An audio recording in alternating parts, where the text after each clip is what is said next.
This is NDTV.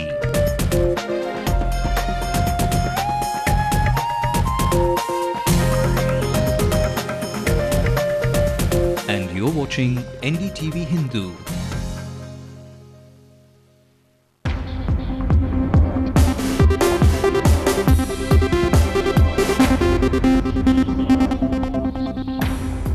Vasan takes the SOS call, will send 3 ships and 2 naval vessels to bring back Indians from trouble-torn Libya.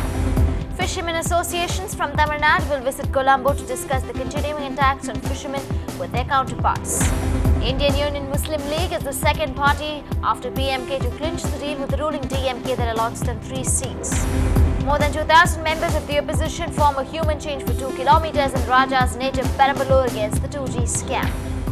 I will miss playing with the Chennai Super Kings. Lakshmipati Balaji opens up in an exclusive chat with NDTV Hindu. Definitely disappointed, like little bit. A very good evening. You're watching the news tonight with me, Divya. Let's bring you the news making national headlines. Can't have a repeat of Bangalore, says the ICC chief. Blames the BCCI and local cricket associations for the ticket fiasco.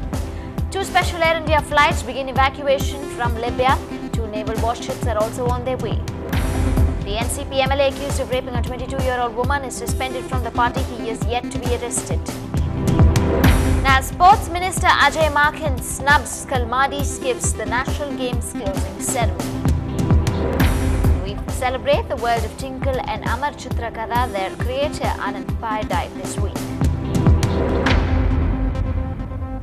Well, the Union Shipping Ministry today said that the 3 ships would be sent for evacuation of Indians from violence-torn Libya.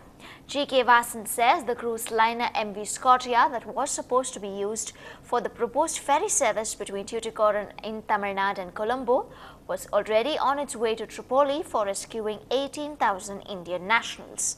It would be used to pull the Indians out of Libya and move them to safer places. From there, they would be airlifted to India.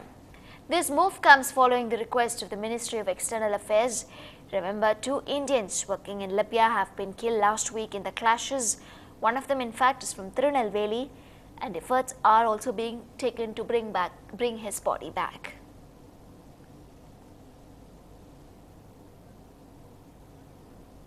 Meanwhile, the first flight with Indian nationals has taken off from Libya. According to airport officials, the flight carrying Indian nationals took off at 4:10 this evening. It is expected to land at New Delhi's IGI airport around 11:40 tonight. 2 Air India flights left Tripoli early this morning from Mumbai and New Delhi. The Indian government has said it will operate 2 flights a day out of Libya for the next 10 days to evacuate its nationals. On the ground, Libyan forces loyal to Gaddafi attacked anti-regime protesters with machine guns and rocket-propelled grenades at a mosque, leaving nearly 100 people dead. Outraged Western nations today prepared to slap sanctions against Libya, but undeterred by the brutal military action, protesters who have gained control of several eastern cities advance closer to 68-year-old Gaddafi's stronghold of Tripoli. Well, a group of Indians employed in Libya have fled across the border into Tunisia, saying basic needs cannot be met in the Libyan town of Zawiya. This town has been seen heavy fighting between forces loyal to Libyan leader Gaddafi and his opponents who want to end his 41-year rule. There is an acute scarcity of food and water in Zawiya as the situation worsens in Libya. Well, back here in the state, with Indian fishermen facing problems along the Sri Lankan border, government today decided that a delegation of fishermen associations from Tamil Nadu will visit Colombo for discussions with their counterparts. Their decision was taken at a meeting convened by Foreign Secretary Nirupama Rao with officials of various departments like the Defence Ministry, the Coast Guard and the Tamil Nadu government. The meeting, in which Tamil Nadu was represented by Chief Secretary S. Malathi and the Fisheries Secretary, emphasized that resorting to firing and use of force in such situations had happened in January 2011 had no justifications. On to some political news now. Well, the Indian Union Muslim League will fight the elections on the DMK symbol, the rising sun, with 3 seats being allotted to the party.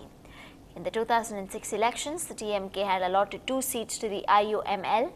The deal was finalized at a meeting between DMK President Karunanidhi and IUML Chief Khader Mohiuddin, making this the second party after the PMK to clinch a seat-sharing deal with the ruling party.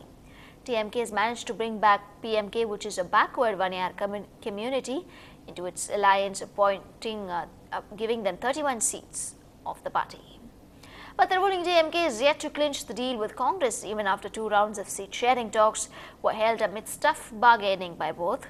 Congress was said to be demanding over 80 out of the 234 seats at stake, besides a share in power in the event of the alliance emerging victorious. But the DMK is reported to be disinclined to the proposition. Lokpriya has this report on the big talk for the bargain. The 75-minute long talks between the Congress and the DMK at Anna Arivalayam last night turned out to be an anticlimax after both the parties failed to arrive at a consensus. This is the second round of seat-sharing talks between the two parties. As the DMK patriarch Karunanidhi himself made an entry in the midway of talks, rumours of a deal being sealed started doing the rounds. But it was just that, rumours. We have appraised our stand and they have appraised their stand to us. Now we have to take forward today's meeting and the proposals to our High Command. That is one. Number two, like Congress, the DMK will take forward their position to their leader. NDTV Hindu has learned that the Congress has demanded for a power sharing and a common minimum program for a coalition government in Tamil Nadu. The former demand of the party has not gone down too well with the Dravidian heavyweights who are averse to power sharing before the elections.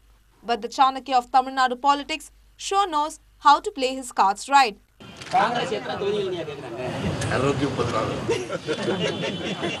கூட்டணி ஆட்சின்ற ஒரு விஷயத்துல காங்கிரஸ் ரொம்ப உறுதியா இருக்கிறதா தகவல் சொல்றாங்களே, அதனால தான் இந்த பேச்சுவார்த்தையில இழுபறி நீடிக்குது அப்படின்னு சொல்றாங்களே. கற்பனை. திமுக சைடுல இருந்து ப்ரொபோசல்ஸ் என்ன கொடுத்துருக்கீங்க? அதெல்லாம் ரகசியமான விஷயம். As the third largest party in the state with 15% vote share, sources say the Congress has demanded 80 seats, while the DMK is willing to concede around 55 seats, a 7-seat jump from its previous offer. With a firm AIDMK-DMDK alliance in the offing, it's going to be a tough call for both the Congress and DMK before they finalize on the magic numbers. The going seems to be getting tough for both the parties. Even after 2 rounds of seat-sharing talk, the final deal has not yet been clinched. Perhaps an indication the Congress is firm in its demands. Will the Congress demands be met? Will they get a bigger share in the pie? That's the big question. In Chennai, Lokpriya, NDTV Hindu. And the opposition is hitting the ruling party where it hurts, and Scout Raja's home turf to stage the drama. More details when we come back.